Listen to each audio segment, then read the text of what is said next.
Hello, I am Naomi. My channel is Naomi's Ellipses, and welcome back to a new art video. This week, we'll continue on our blind box. A few weeks ago, I embarked in the journey of designing all the characters of a blind box, and at the end, design the blind box itself. All the characters are based on a certain type of beauty. They are also designed on animals that are deemed ugly in our society. We already designed the cool mole rat, the cute blobfish, and the majestic wakari. And this week, it is time to design the elegant vulture. But before we go, please consider subscribing, and if you enjoyed the video, consider liking it. Okay. Let's go. For this week, it was slightly easier than last week, as I had a better idea of what I wanted the character to look like. As you can see, most of the positions that I played around are somewhat similar, very long and very thin. I think the hardest part was to find the correct angle to convey the feeling of elegance. You can also see that I quickly came up with the clothes that the character would be wearing. From the very beginning, I knew I wanted him in a sweater and in a pantsuit. Another small things about this design that I really enjoy is the shoes. The shoes are triangular and pointy to convey the claws of the vulture, and the Oxford detail also helps to convey the color of the claws, keeping all the elegance of the shoe. Now, it is time to move on to the colors. I had many different ideas for the colors. First, I tried something a bit more somber, black, navy blue, very classy. I kept the idea of the darkness with the second one, but changed to a gray and put the wings also dark, which I didn't really like the contrast of that one. So I tried something a little bit more red, some burgundy, warm brown, and this time I put the face gray. I thought that we always see Vulture with pink or red head, so how about giving them gray head once in a while? So I tried that twice until I realized that I really like the pink head. So I went back to the pink head with darker color clothes. I don't know why that black sweater with that light gray color really makes me think of Vulture.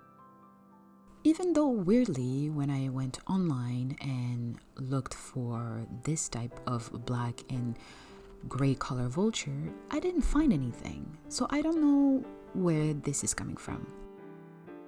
Anyway, I settled for a black sweater with navy pants and some gold details. And now it was finally time to move on to the real one. And let me tell you, again, I had difficulty to find this pose. I kept on moving back and forth from the sketch to the final piece to find that position that I really enjoyed in the sketch. But I think I managed to find it again. As usual, I refound the sketch when I found the perfect silhouette to add the eye, the pecs, the legs, and all the other details.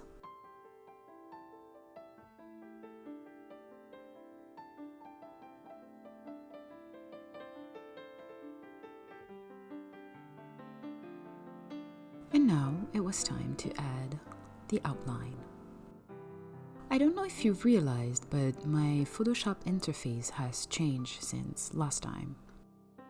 I wanted to try the Photoshop online version to see how you could draw in it.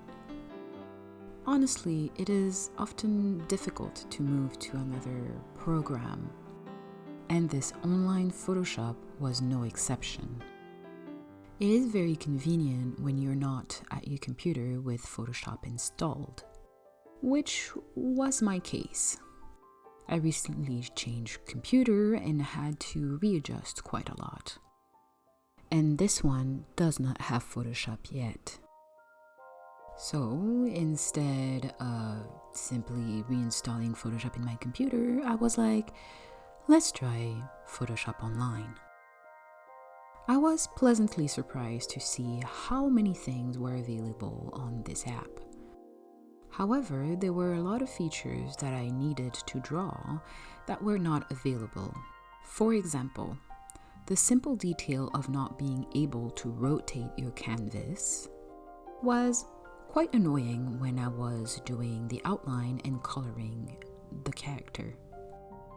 But because I just started on this app, maybe it was me who didn't find the proper button to rotate my canvas.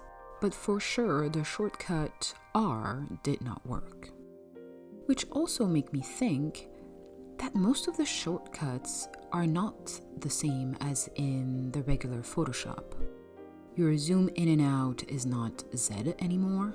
Your transform is not Ctrl T. And I don't think you were able to change the hue of the object you selected, which is often Ctrl U. Anyway, a lot of small tiny details like this that made it a bit more complicated to draw in. But it definitely helped me out in this situation. Also, I think if you're using this app to rework photos, it's probably perfect. But anyway, let's get back to the drawing. The last few things that I needed to do were to add the small details and recolor a certain part of the outline, and it was pretty much done. But before we go, if you would like to see the 3 characters that are to come, consider subscribing. And if you would like to see the past characters, have a look at the playlist. Okay, let's go.